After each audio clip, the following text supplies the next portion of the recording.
Receiving from Missouri, please welcome David Chapman.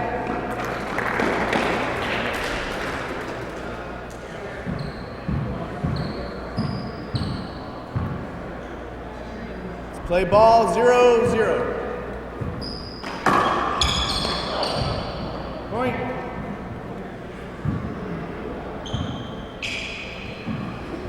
One, 0. You heard the score, 1 serve 0. Tommy Little serving to Dave Chapman. Side out. This is the men's quarterfinal match. Dave Chapman is the #1 seed. Tommy Little from Kansas City, Kansas. Point.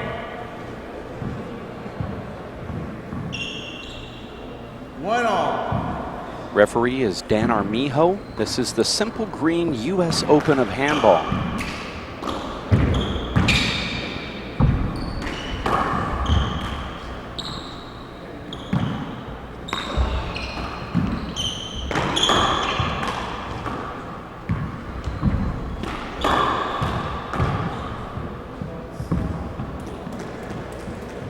Side out.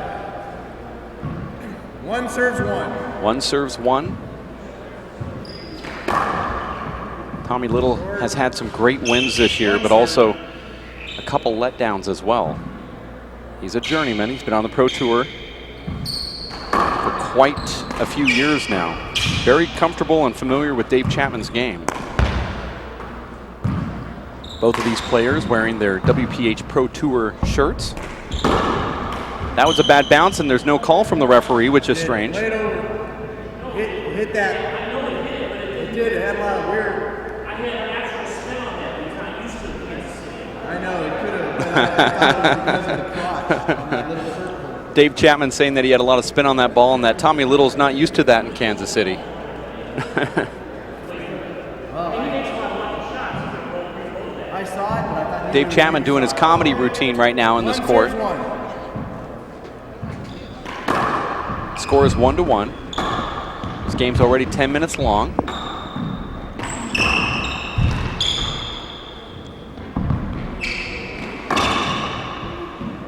Side out. Dave wearing the short shorts.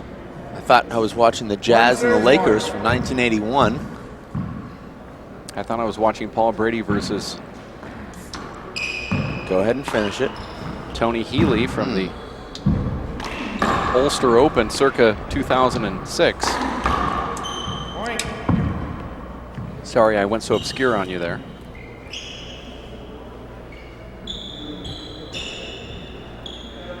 Two-one.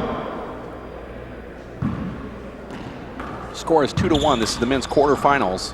Earlier today, it was Sean Lenning picking off Nadi Alvarado in that first quarterfinal match of the day, 21-12, 21-4. Great shot there from Dave. Score here, 3-1.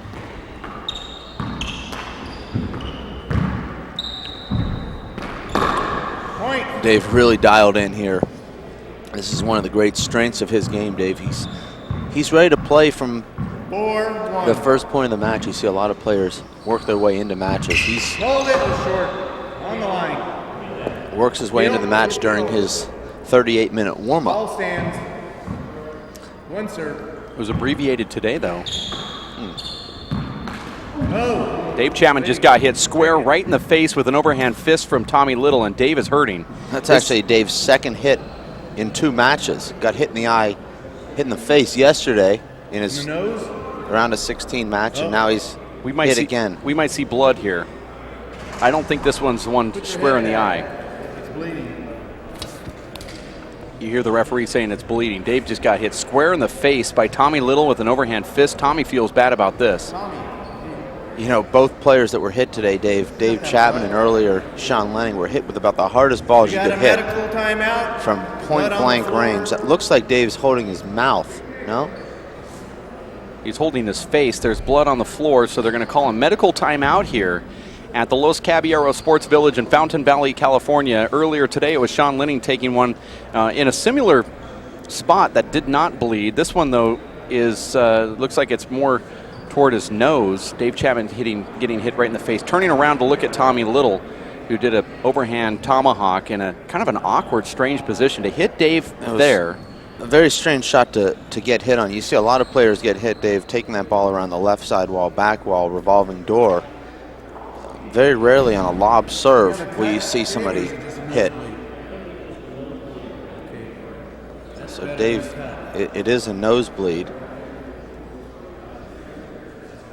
Did his glasses come flying off with the shot, Dave, or was it the glasses come off to tend to his nosebleed? To tend. Okay. So he wasn't hit in the eye, he was hit in the nose. Yeah, for a second there I thought maybe it might have hit him in his, sometimes you get hit like in your jaw area, it'll cut your lip because your tooth will pierce. That ball's so sharp. That hurts when that happens. Hard to eat. I thought maybe that was the reason for the problem there, but it appears that it hit Dave right in the nose, and that's a tough one to take in that position. This is the first game of the men's quarterfinal match between David Chapman and Tommy Little. Earlier, and you just slightly missed this, Tommy hit a ball off the front wall. Actually, Dave Chapman hit the ball off the front wall and hit dead center on the glass where our camera is affixed to, and the ball clearly jumped out to the left. Referee said it was a replay. Dave Chapman jokingly, I think, said that was a spin he put on the ball, and Tommy Little said it was a bad bounce, and Dave said, well, you don't see that in Kansas City. You guys don't play like that. Meaning you can't spin the ball off the front wall like I can over in St. Louis, Missouri. So a little bit of rivalry there, and then within a couple shots, Dave got punched right in the nose by Tommy Little. Not on purpose, though. But some people in Kansas City were like, well, karma. Yeah, a little bit of on-court karma between Chapman and Tommy Little there. We see Sean Lenning making his way into this area, Dave, with a swollen eye. He was hit on the side of the face, right next to his eye. Got a little bit of a shiner. Looks like you after you upset me one time and you got decked. Really? I made that up. Salt Lake City in the loft? I'm just running down all the places where I knew I upset you. Since you and I never talk unless our headsets are on, it might have been at a live webcast somewhere. Not sure where I'm going with this. Never understand why that door is locked. Almost like you're in prison in there. You can't get out of that court without outside aid.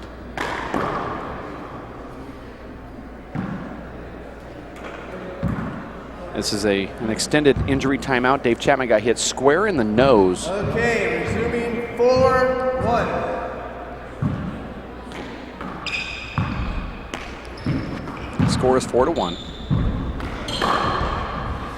Dave right back in the groove. Putting a little reverse on that. Tommy actually thinking he had an opportunity to play a ball from Dave's back wall shot. And Dave hops that ball away from him.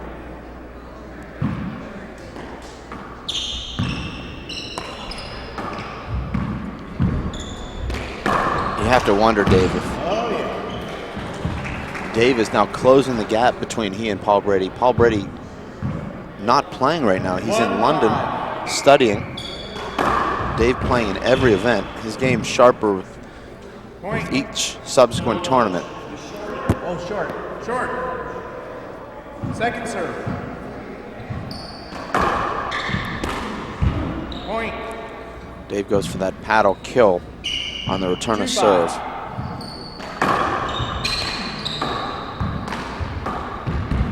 We've seen a resurgence, Dave, in Tommy Little's game. He beat the one-wall national champion and the three-wall runner-up in Las Vegas three-wall World Outdoor Racquetball Handball Championships. He's told me he's rededicated himself 5-2 to the game. These guys have played a lot, Dave. In fact, Tommy Little was a big part of the reason that Dave Chapman went to Missouri State for college. Spent a few days with Dave's dad, Fred, just this week in Montana. Side out. You know how those college programs are, Dave. You see one great player there and you want to become a part of it. That's what happened there at Missouri State, and they've continued that great tradition. since Tommy Little and Dave Chapman graduated in the early 90s. Well, you inspired players behind you, University of Arizona. Guys like... Slide out. Yeah, never mind. I'm sorry. It's okay. Listen for the score. 5-2. 5 serves 2.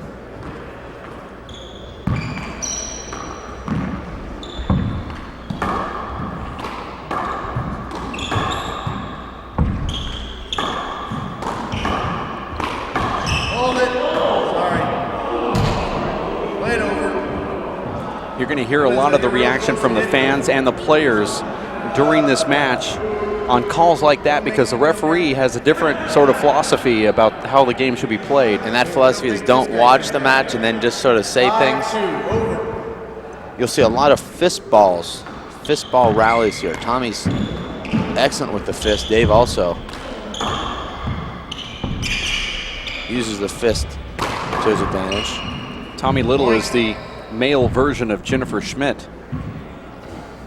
That's a good analogy. Good point. 6-2. And you get him on a 3-wall court, it seems like he makes that fist a little bit more. That's that fist that hit Dave Chapman in the face after a couple rallies to start off this game. Point. One of Dave's first coaches, Lou Morales from Long 7-2. Long Beach, Dave, told me that Dave didn't have a left hand when he was growing up, and all he did was develop that sort of paddle re-kill that we see him hit so much now. Here's a setup for Tommy. Explained to me that really the foundation of Dave's game is that re-kill. Looked like a little bit of a miss hit there from Tommy. That ball angles away from Dave. Also a little missed dive from Dave Chapman. You don't usually see a guy like him get frustrated. Confused on a dive like that. It looked like he jumped over the ball. Looked like a train wreck up there. 2 serve 7. Good serve there from Tommy. Dave runs that ball right back down the right side wall and forces a ceiling shot. Look at that shot from Dave Chapman. Unbelievable, Dave. He did that with a little bit more force than he normally does. We've seen Dave hit 14 different types of shots already here early in this first game. We've seen fist drives, fist ceiling, paddle kills, paddle corner kills, big ball service returns, back wall rollouts. I was courtside in 2004 when he won that national championship over Nadi Alvarado, and he only did 5 different shots in that whole match. This new Dave Chapman's got everything. Like you said, paddles to the right side, to the left, dump shots with both hands. He does overhand tomahawks now, which you never really seen him do that much before, but slicing fist shots that he used like big ball fist shots. I think that's a big reason that Dave has expanded his game into big ball and also 1-wall, and getting back into 3-walls. Forces him to use those shots and develop them and then bring them into the 4-wall court, where he's able to incorporate, really, Dave, the best shots of each code of handball from anywhere on the court, in the 4-wall court. 9-2. You know, you often talk about it, Dave. What would happen if, say, the top 1-wall player was able to get comfortable in a 4-wall court? And conversely, a 4-waller in the 1-wall court. Dave has actually been able to do that. He's become one of the top 1-wall players. He's been the top 4-wall player, and throughout his career now he's certainly in the top 2. This is going to be a huge setup. If Dave can get to the front wall quick enough. I like that return, a la Fred Lewis. Well, that's a smart shot. When you're that close to the front wall, it's very hard to kill the ball. 9-2. Particularly with your opponent running up. That hard 2-wall is a great answer. Those at home that watch the live webcast here, a good example would, on that same shot, a lot of guys like to shovel that up there and get kind of cute. But if you do that hard 2-wall return, it's almost impossible to get it back. Well, unless you're... By the same token, that there's nothing your opponent can do to hurt you with that shot. Allows you to get yourself back in the point. You don't want to get caught 3 feet from the front wall trying to play your opponent's return. 11 serves 2. This is pretty much what we'd expect here, Dave, particularly at the level that Dave is playing right now. Point. He's been very focused this week, Dave. We talked a little bit about Sean Lenning. Jovial this week. Just happy to be here. Dave, we haven't seen him at all. He's been in seclusion. He's appeared only for his matches.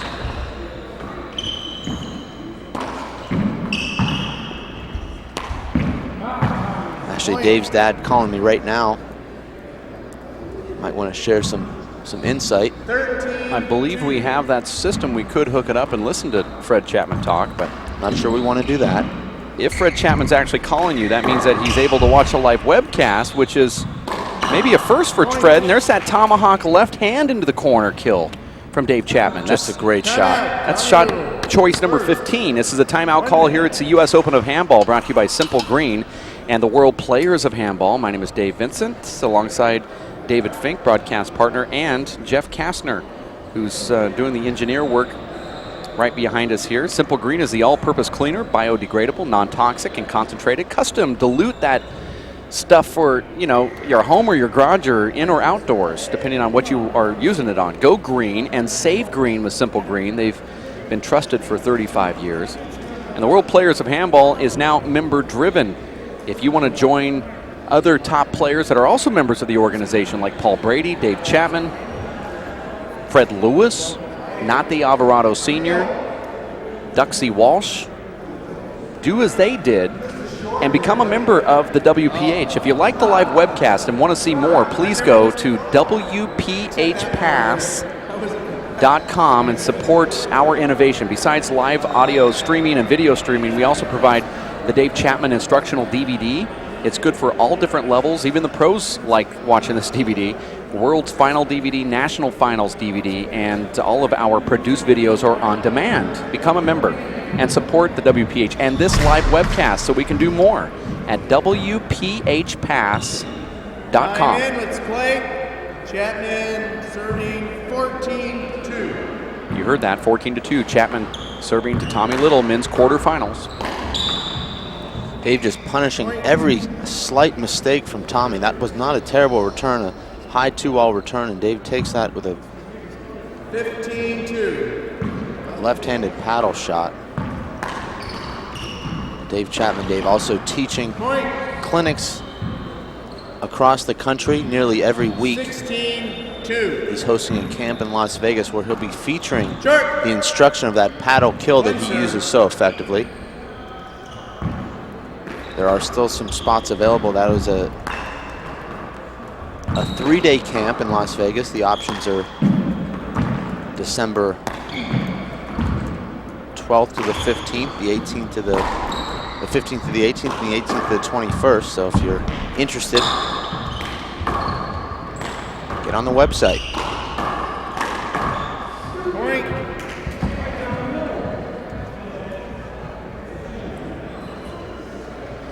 Dave in complete control now.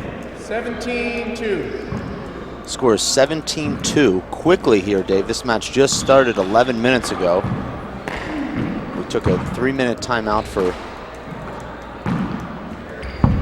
Dave being hit in the face with a Tommy Little return of serve. Let's not forget, Dave, Tommy Little is one of the top players in the world. He's qualified here in the round of 8. He's been in the top 12 for about the last 15 years, and Dave is making him look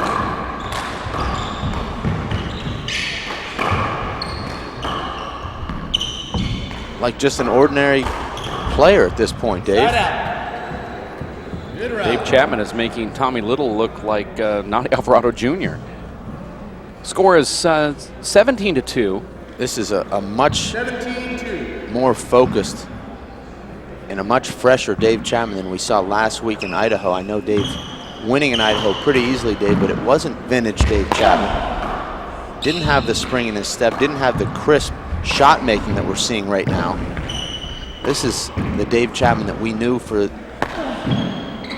much of the 90s and into the early 2000s, just dominating. And look at that anticipation from Dave. Tommy had 2 great opportunities there, but Dave is just always there. Just, you want to say guessing, right? But he's not guessing. He knows where you're going to hit all of your shots. I asked him about that, and it's very difficult to get a straight answer from Dave because he's 17-2. always playing mind games for the next, game that he's going to play you or a bet that he's going to put on you. But he said that he just watches their hand. He said, I might be one of the only players that actually watches what they're doing, and I think, what would I do? And he said, I focus on their hand and their hips and their legs, but I probably concentrate more on that than anybody else. But I think it's a little bit more than that. I think he's just, like Tony Healy, just born with the ability to get balls. I think Dave also knows the tendencies of all these players. He's got a great memory for Replay 17-2. who likes to hit what shot.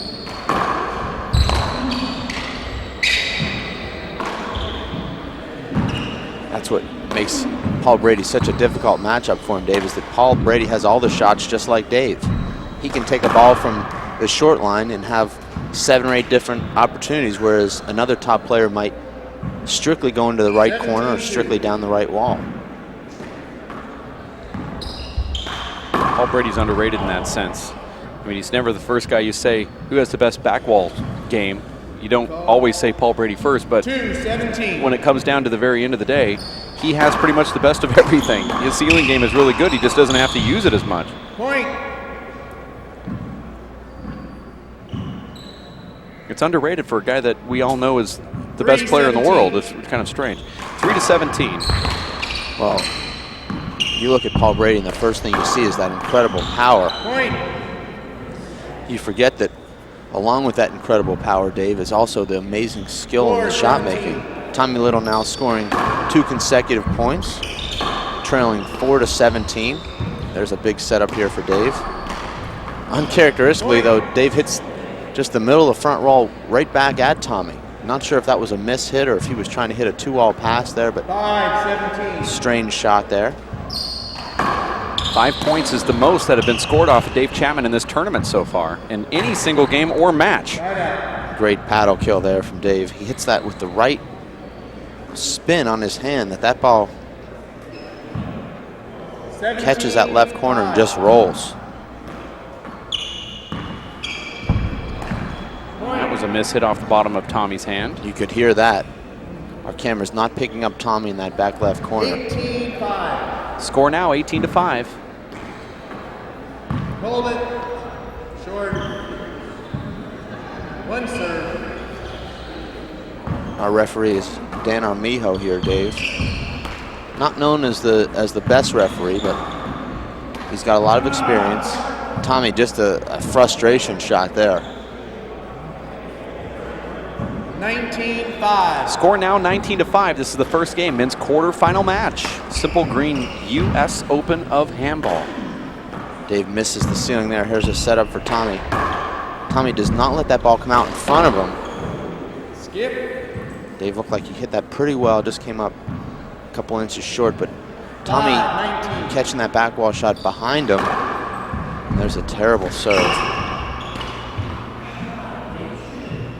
Tommy has to be frustrated with himself right here. He's had opportunities, but just looks sloppy.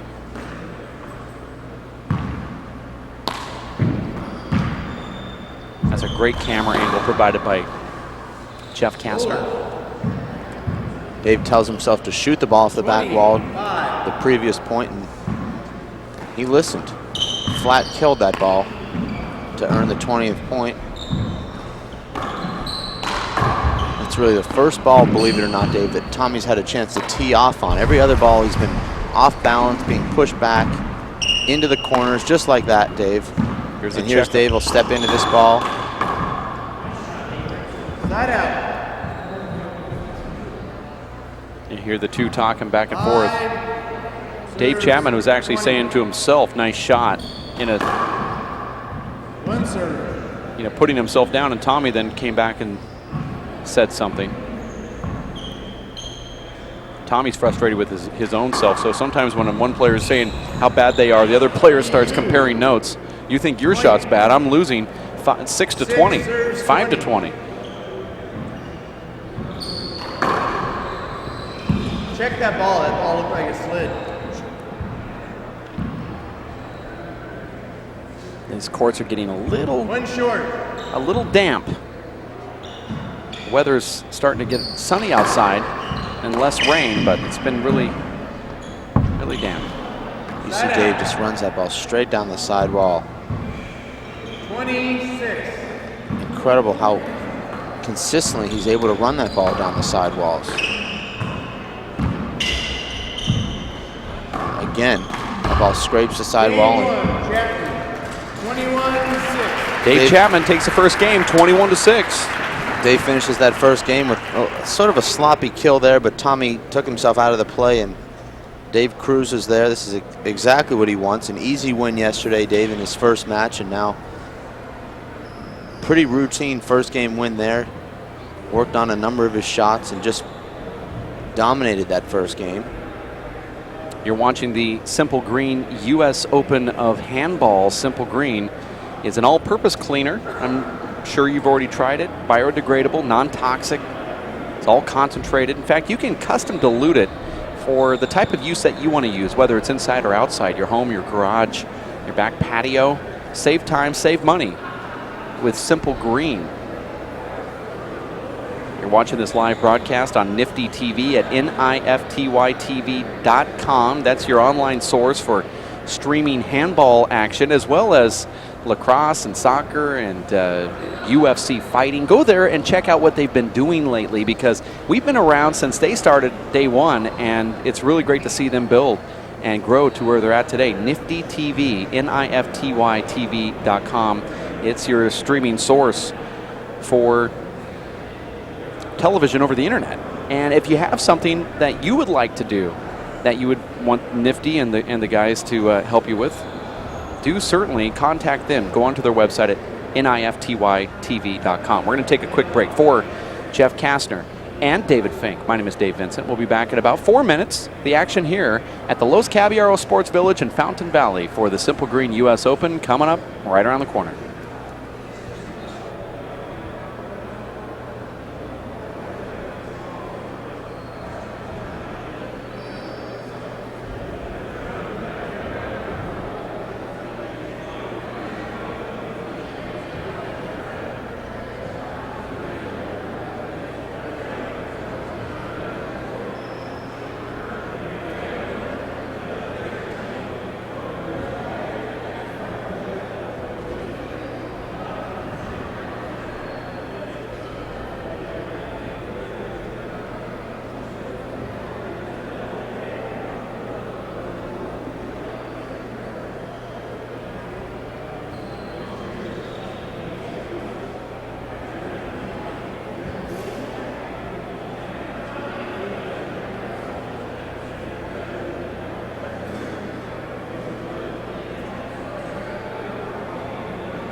1 minute.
Okay, let's resume play. We're resuming quarterfinal match of the Simple Grain Pro Handball Tournament. Chapman won the first game. Chapman will be serving.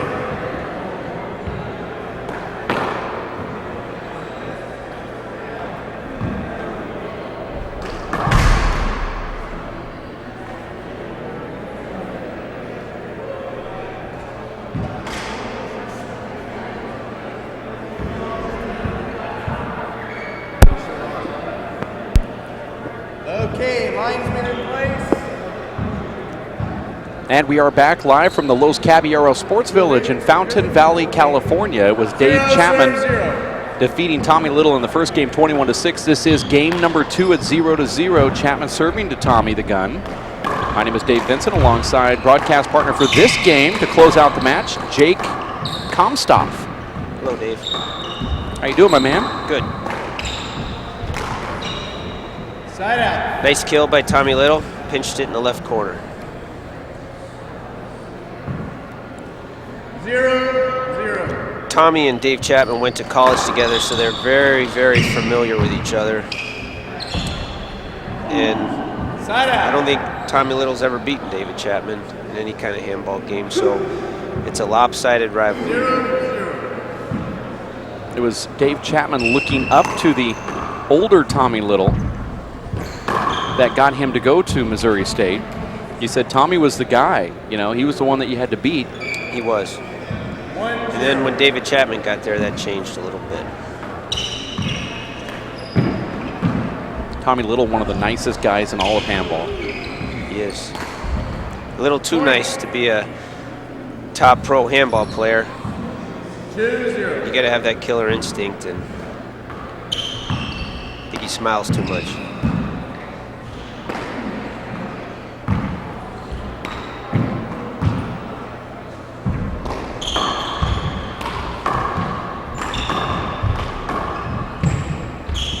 Side out. It's a nice semi-kill, semi-pass by Tommy Little. Tommy Little's game is the quintessential 0-2. serve and shoot game. He's trying to hit a crack serve, and if you happen to get it back, he's going to try and kill it. But if Dave can get his serve back, he's got a huge advantage as the rally is extended. Dave Fink and I brought this up in the last game. You remember the 2004 Nationals, Portland, 2-0. Oregon. Right. Dave Chapman's game was so refined back then that he would only take about 4 or 5 different shots. His shot selection was different by maybe 4 or 5 different shots. Now you're seeing him do so much more. Right. Like, you know, maybe his arsenal's like 14 different types of shots, and a lot of them are big ball shots. Sure. His, you know, the thing that he has, you know, mastered, and I think that he's probably the best ever in handball, is on a re-kill. And it gives him such an advantage in a rally, because playing offense at the pro level, you're going to go for that bottom board, but many, many, many times you leave it up maybe, you know, 3 inches. And David Chapman's the best at coming forward and re-killing that shot. And it's something that he does better than anybody now, and it gives him a huge advantage.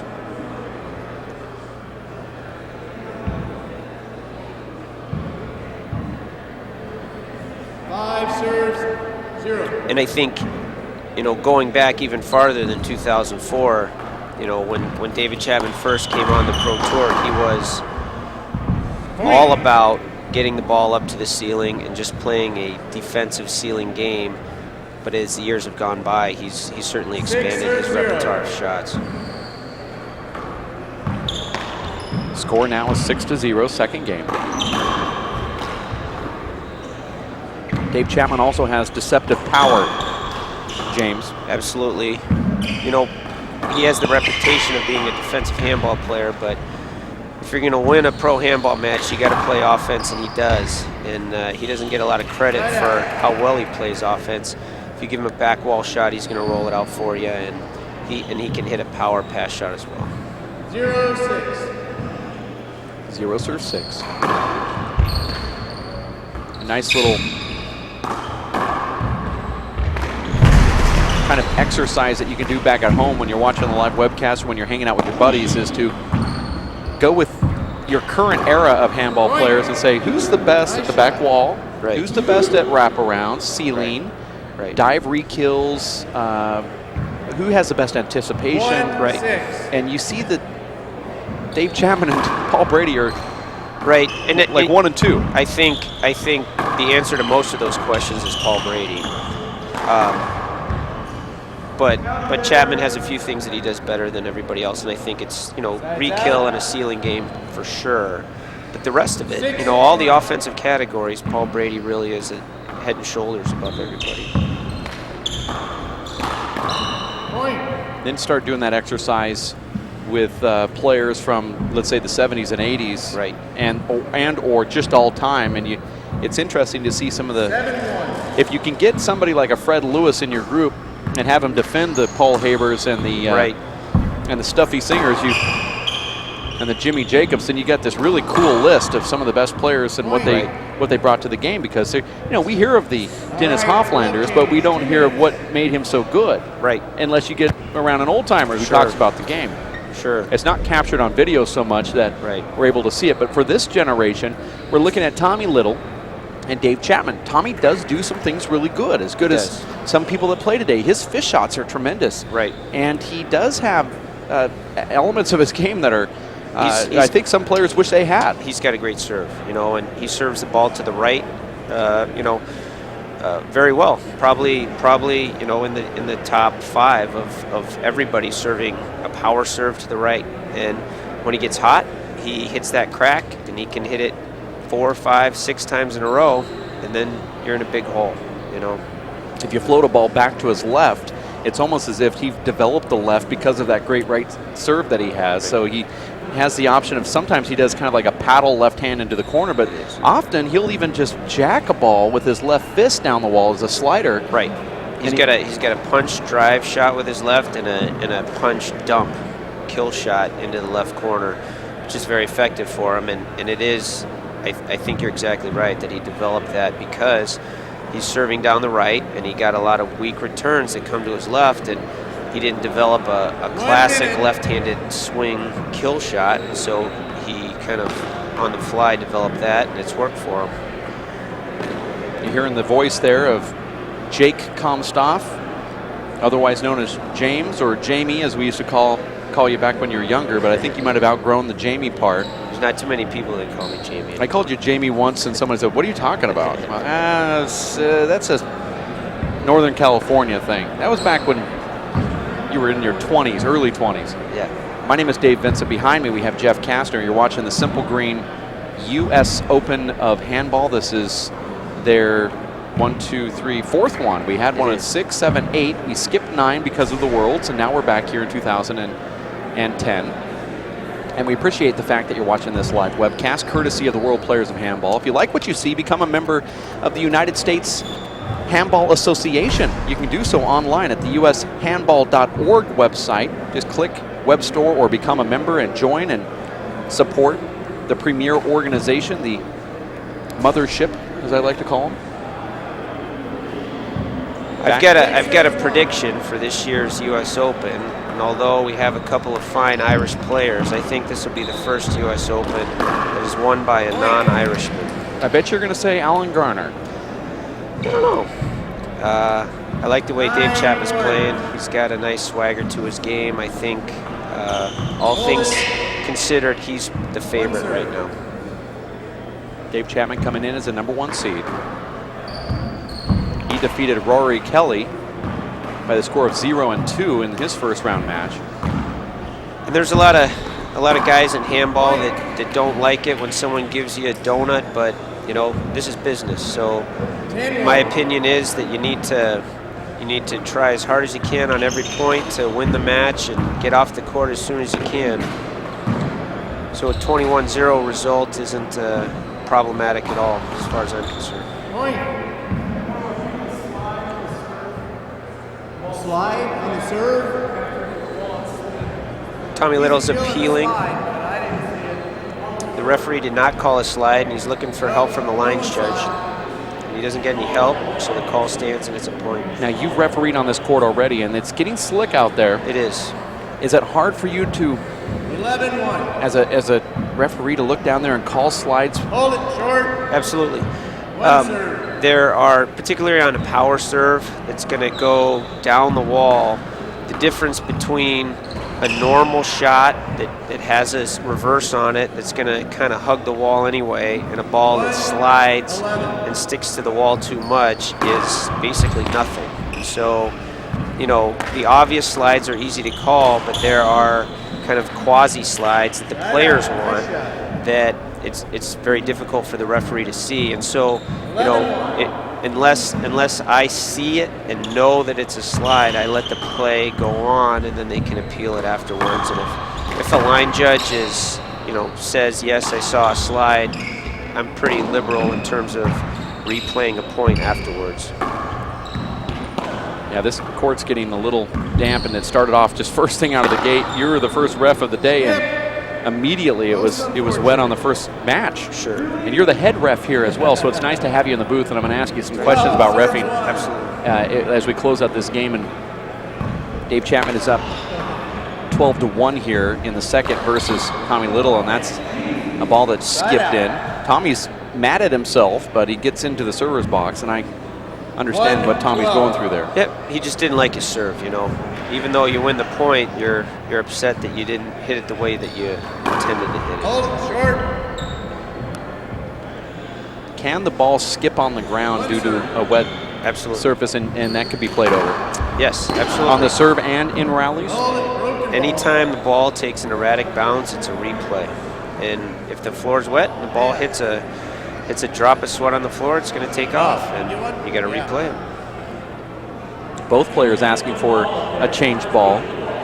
Is there a rule that if a player asks for a change ball that the server could lose his serve if he was going in as a side out and the ball was changed? For example, if Dave Chapman, if this is a side out right here, and Dave says I want to change the ball, and referee grants that change, could Dave then say? Only if the ball's broken. So if it's a broken ball, the last rally's replayed. Right.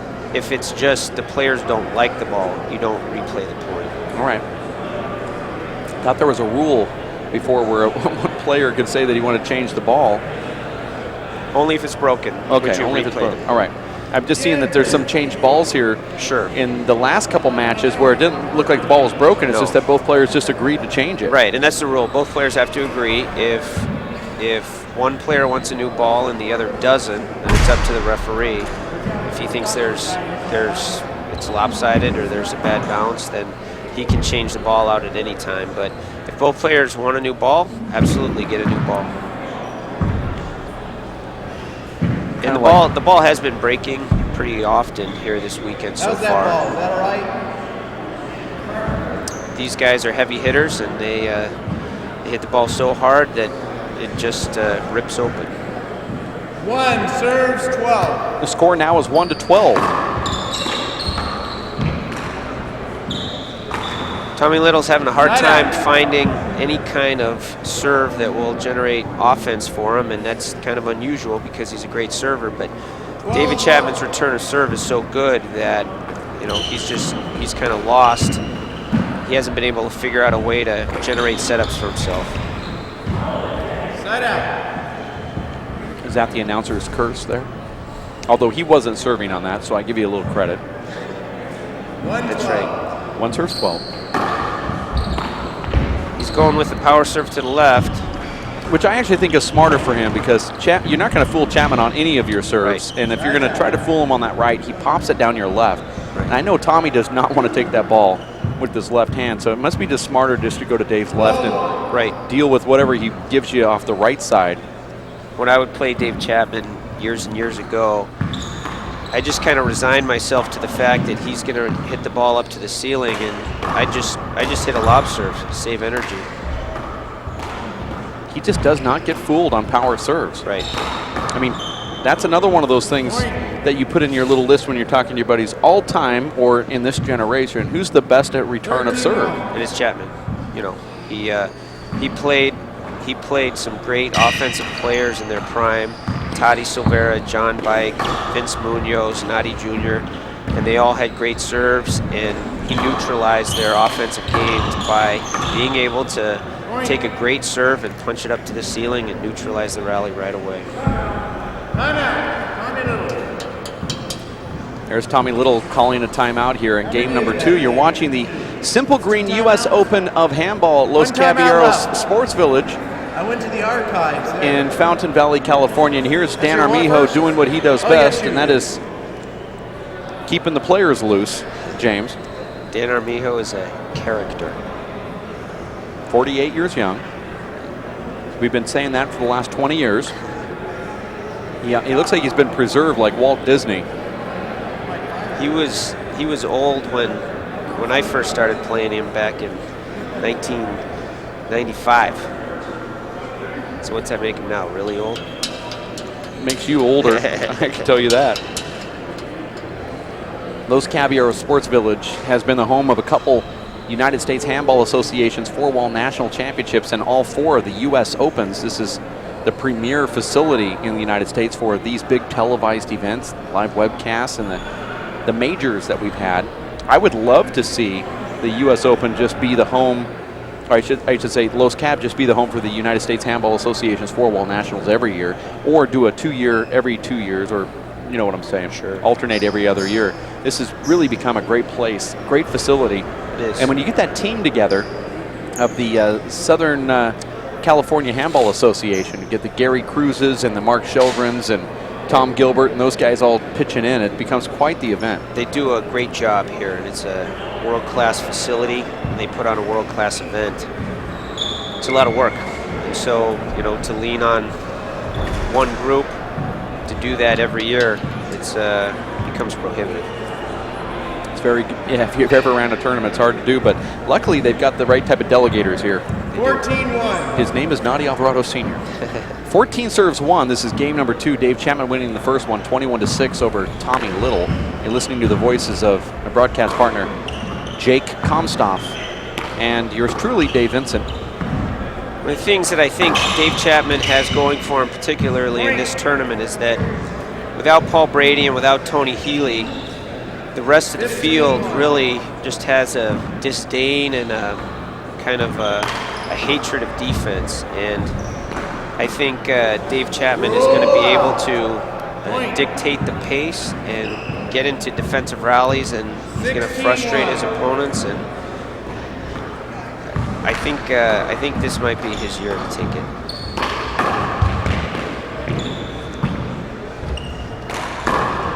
Side out. Well, it might be his year to take it, but I think it's his first year to play in it. Because in 2008, 116. he was just coming back. Did he play that year? Hold it. Yes, he did. You're right. He did. He played, and he lost to Nadi Alvarado for 5th place. He did. And that was in 2008, so right. I apologize. Trying to remember who brought him down. It could have been Tony Healy, because he played Tony earlier in the year at the USHA Nationals. I believe Tony got him again. Hold it. Head bounce. I didn't see that hit that crack though, James. It did. It hit the crack, and it kind of, instead of coming to the left where Tommy Little was set up to hit the ball, it straightened out a little bit. And that's an erratic bounce, bad bounce, and you play it again.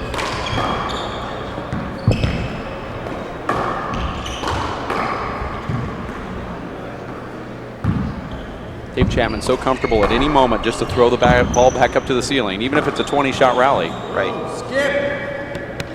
So the issue for me is with Dave Chapman is what's his fitness level, and is it 4 rounds or is it 5? Right.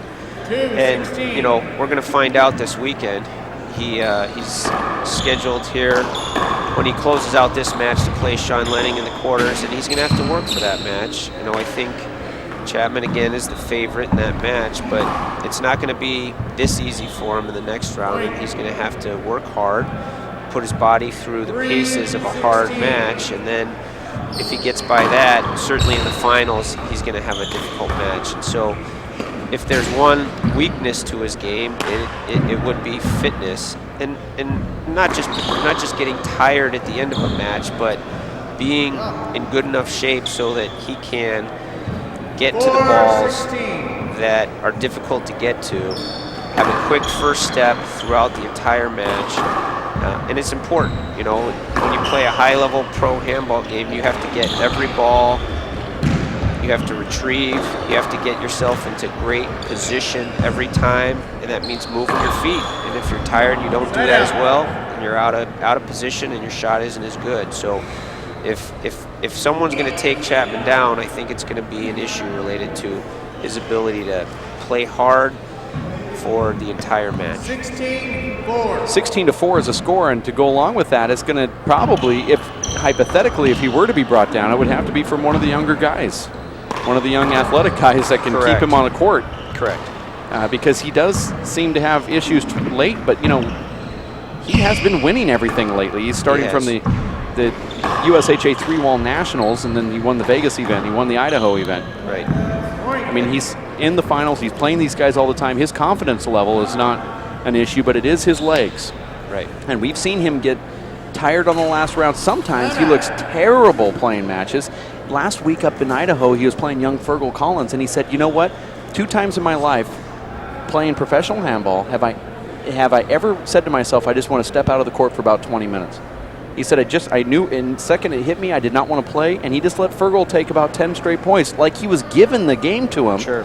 And then he said, I recharged my battery, and he never scored again. Yeah.